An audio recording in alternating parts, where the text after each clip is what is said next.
Hello and welcome to Insights with Thomas Caldwell on April the 28th, 2022.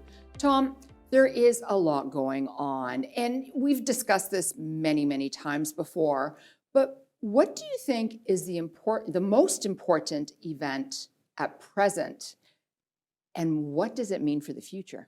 Well, the interesting thing, there's a lot going on. Some of it's connected to each other and some of it's bumping in. You have everything from COVID, supply chain, inflation, et cetera. But to my mind, the real thing is still this war in the Ukraine and the spin-off effects of that. Clearly, everybody's settling into a lot longer war. The longer this goes on, the more dangerous it becomes and the more ambitious Mr. Putin's goals become. So what happens after that is all these sanctions. I consider that the real problem at the present time because we don't know how they're going to end up. They become inflationary. It disrupts world trade patterns. There's a whole lot of spin-offs we really don't know about sanctions. Sanctions are a little bit like going into a bank and putting a gun to your own head and saying it's a stick-up because everybody's going to get damaged by this. We just don't know how hard yet. But it underpins inflation. It underpins a malaise in the economy, lots of things. So I would think that's the most important thing for now. Let me put it this way. If you get some kind of resolve there, that's wishful thinking right now, I think the markets will lift significantly on that because it's the weighing down factor. It's the dominant one at the present time, but that can change a week from now.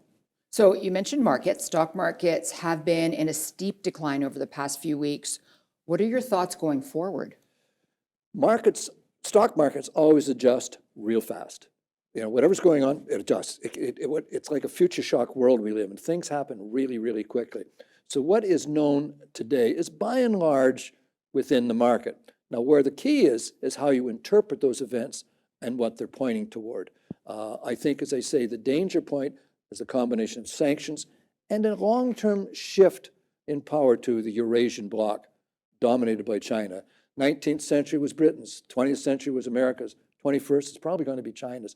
So these are things behind us, but there'll be lots of opportunities here. You're going to have to rebuild supply chains within America.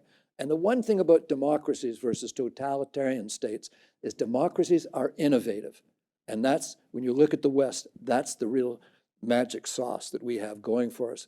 And it has worked for the West. So that will continue to be the case. So I think there'll be lots of opportunities coming. And as I mentioned earlier, if you have relief in the Ukraine, there will be a lift to markets. But as you know, I tend to be an incurable optimist because it isn't what's going on. It's what is it pointing to? What does it mean? How do you interpret? That's where investment performance comes, not from what is, but what will be. Thank you. Great insights, Tom. Thank you. And thank you all for watching. Bye for now.